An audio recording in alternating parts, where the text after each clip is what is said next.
I do believe it is the dream of every homeschool mom to have a child who could do their work entirely on their own. And that's what we're talking about on today's episode of the 10 Minutes to a Better Homeschool podcast. Hi, I'm Pam Barnhill, and I help homeschoolers beat burnout, create doable systems, and bring more joy to their homeschool days. Welcome to episode 45 of the 10 Minutes to a Better Homeschool podcast. Well, I am super excited about today's podcast. My guest is a Mr. D Math himself, Mr. Dennis DiNoia. And today we're going to be talking all about his book, Teach, which is about creating kids who can work independently, which, like I said, every homeschool mom's dream. And so Mr. D has a number of fabulous tips for us that we're going to go over in this episode of the podcast. Along those same lines, I would like to invite you to come over and check out the Independent Student Planner Bundle at pambarnhill.com. You can find that at pambarnhill/student, and it will send you right to the page. There are 4 different versions of our student planner. You can print them out and use them year after year. You can type in them. You can save them. This is one of the things that I do for my kids is I type out their planner and save it and print it out for them week after week after week, so it saves me some work. This planner bundle also has an audio workshop that you can listen to. It works great hand in hand with Mr. D's book to help you encourage your child to be more independent. So find that at pambarnhill.com/student. And now on with the conversation.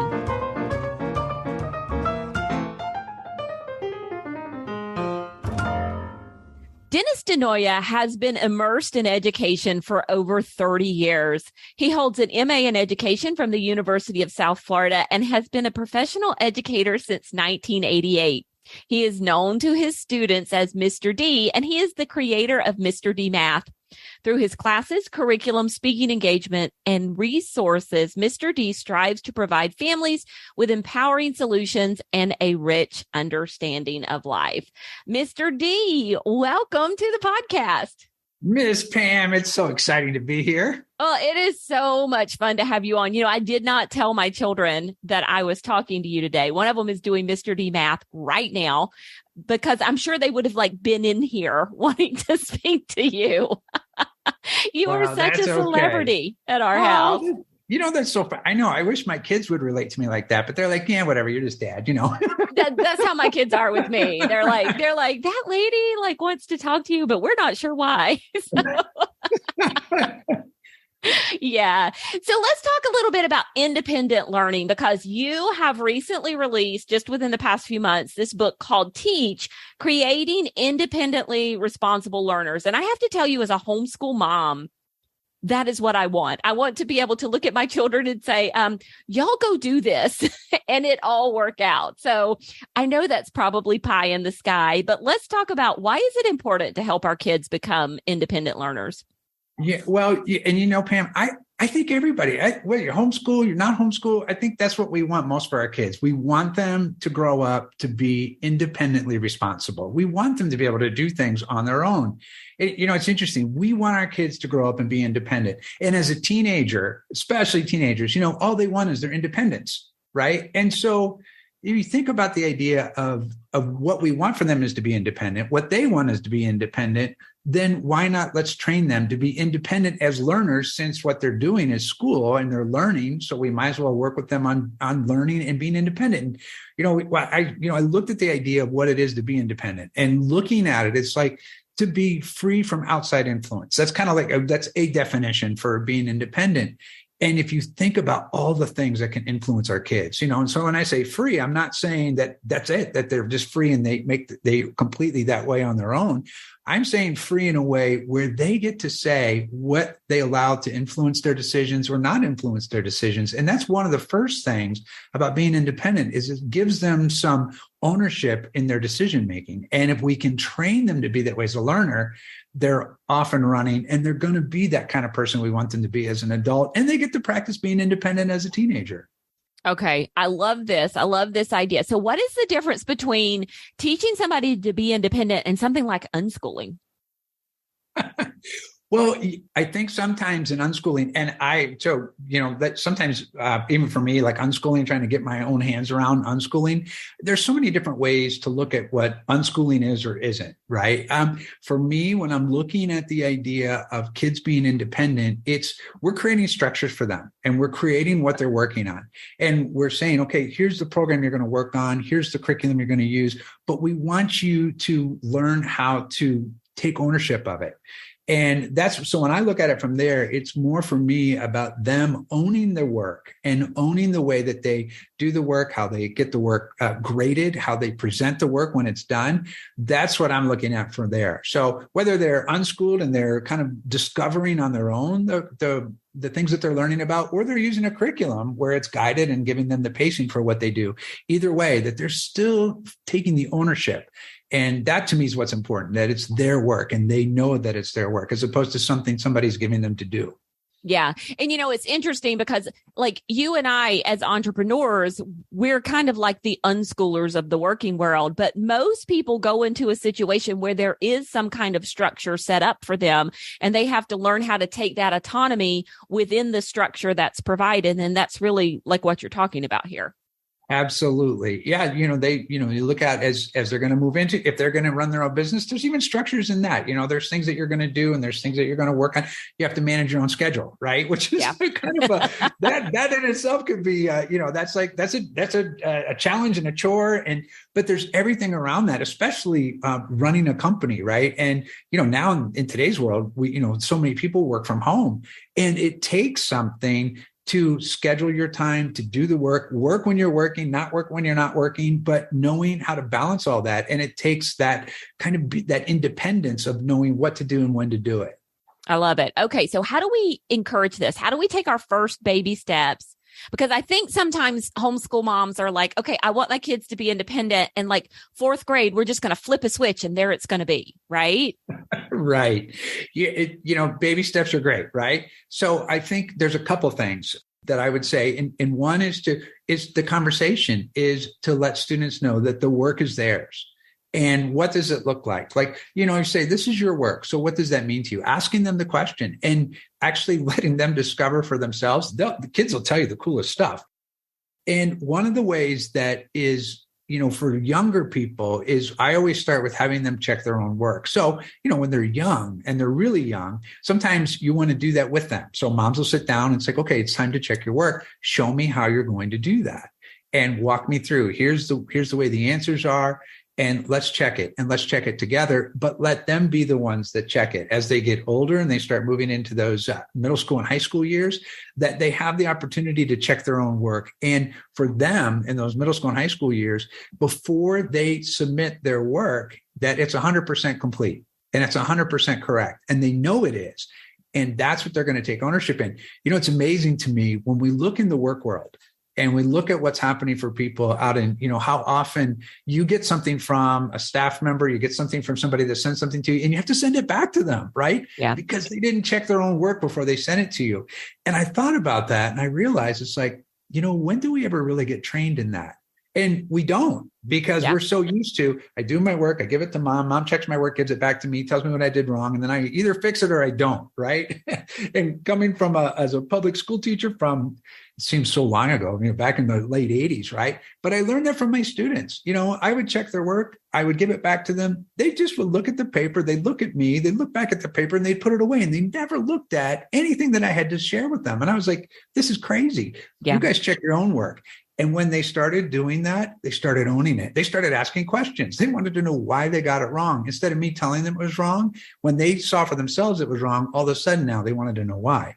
And I think that's just awesome. The second piece is then once they have that work and it's 100% complete, because, one of the things people say is they say, well, did they just copy the answers down? Well, how do you find out? And how do you know, right? So you have them present their work and whatever that looks like. And what's great for young people is that they get to have a say in how they present it. Maybe they want to make some kind of a show out of it, right? And you get a little artist and they want to do a performance. Other people want to read what they're doing. Other people want to make PowerPoints. They want to do a video. And there's all these different ways to present their work, or they just want to teach you. And I know my daughter's like that. She is a teacher. When she was little, she's like, okay, let's play school now. I'm like, okay, honey, let's play school, And so she'd give me all the worksheets sheets and go, off we would go. But having kids present their work, you will know if it's theirs or not. Actually, they're going to know. And if they know they have to present it to you, they're already on the hook for that, because they know that they have to have it done and they have to know what they're talking about before they present it. And, and sometimes it starts out and it's a little wonky, right? And when I say wonky, because it doesn't go well. Why is that? Because kids are learning how to present themselves. And same thing, what do we want from them as adults? We want them to be able to what? To present themselves in a way that they communicate clearly and that they're presenting their ideas and that it's organized and it makes sense. So again, what we're doing is getting them ready for the future. And we're giving them an opportunity to take that ownership, to be independent, and to say, this is my work and I own it fully. And I love when we give kids the opportunity to do that. All right. I love this. So step 1 is they need to check their work. Step 2 is they need to be able to present their work, which could take all these different forms. And in math, I think a lot of times it's going to be the teaching it back to you. I was wondering what you were going to do there. Absolutely. Okay. So sometimes, and I'm speaking from experience here, sometimes I can get in my own way and be my own worst enemy when it comes to something like teaching my kids to be independent. So where do you think homeschool moms like me sometimes go wrong? What do we need to watch out for?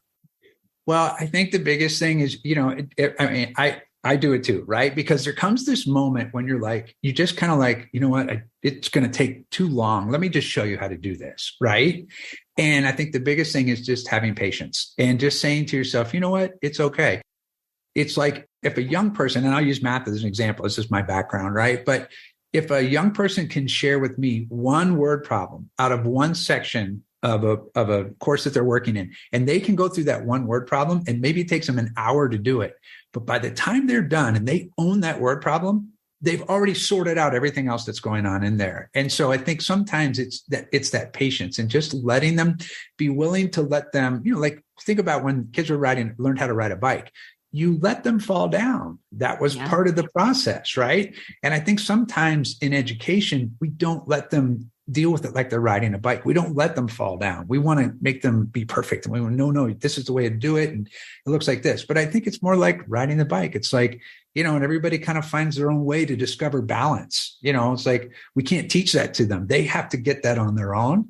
And I think just remember, hey, this is like riding a bike. That's all. And once they get it, it's there. And that's the great thing. Just like balance and riding a bike. And I think sometimes too, it's like, well, I've got all of these problems. Like I've got this entire problem set that we've got to do. And so we're going to push through until we get all the problems done, or even grammar exercises or spelling words that illustrate a certain phonics rule or something like that. It's like, we've got to do all of them. And sometimes I think it would be better to step back and do fewer of them and let them learn the lessons of being independent, taking the time to do that. Absolutely. And then asking them, okay, so this isn't complete. So what do you need so that you can go back and work on this and figure out what you need to do and then come back and let me know? And what's great is that they're processing and they're learning again and they're discovering for themselves, and they will come up with sometimes better ideas than we do. Yeah. Because they're looking through their own eyes instead of us trying to look through their eyes. Yeah, I love it. I love it. So many different good ideas. Well, Mr. D, where can we find the book Teach to explore this? It's on Amazon. So you can just Google Teach by Dennis DiNoia, or you can get it on our website at mrdmath.com, and it'll take you right to Amazon again. And Amazon's so cool now, right? So it prints it, ships it, and it's in your house. So so easy. You can even get it on Kindle, right? Absolutely. So I recorded the whole thing myself as an audiobook. So you get the audiobook, you can get it on Audible, and you can get the Kindle version as well, like an ebook. So you can do all three. Awesome. Podcast listeners, we will have a link to the audiobook and the other versions for you on the show notes to this website. And do go check out Mr. D Math. It's not just math, right? What else you've got going on over there? Oh my gosh. People keep asking us more, right? So we have American Sign Language. We have a grammar course, an English course. We have a track and field course. We've got flamenco, music and dance. So we brought in some of that. We are working on a Spanish course that we hope to have ready for next year. And we have an economics course now as well. So all kinds of cool stuff going on. So live and self-paced for all of those? Most courses are self-paced. The math classes, we do the live classes for, and then and some of our test prep are live classes as well. But our economics, American Sign Language, our running classes, those are track and field classes. Those are all self-paced classes. Love it. And we love those self-paced classes. So do go check those out over at Mr. D Math. All right. Thanks so much for joining me. Thanks for having me, Pam. And there you have it. Now, if you would like the link to Mr. D's book or any of the other resources we chatted about on today's episode, you can find them on the show notes for this episode of the podcast. That's at pambarnhill.com/TMBH45. And hey, I just want to say thank you so much for those of you who have taken the time to leave a rating or review for the 10 Minutes to a Better Homeschool podcast in your favorite podcast player. Those ratings and reviews really help us get the podcast out to new people. And so we appreciate it when you take the time to do that. Now, I will be back again next week for episode 46. My guest is going to be Patricia Sung, who is a mom who helps other moms with ADHD. How can you homeschool your kids? What are the things that you need to look out for when you, mom, have ADHD yourself? How can you get your day in order? That's what we're going to be talking about.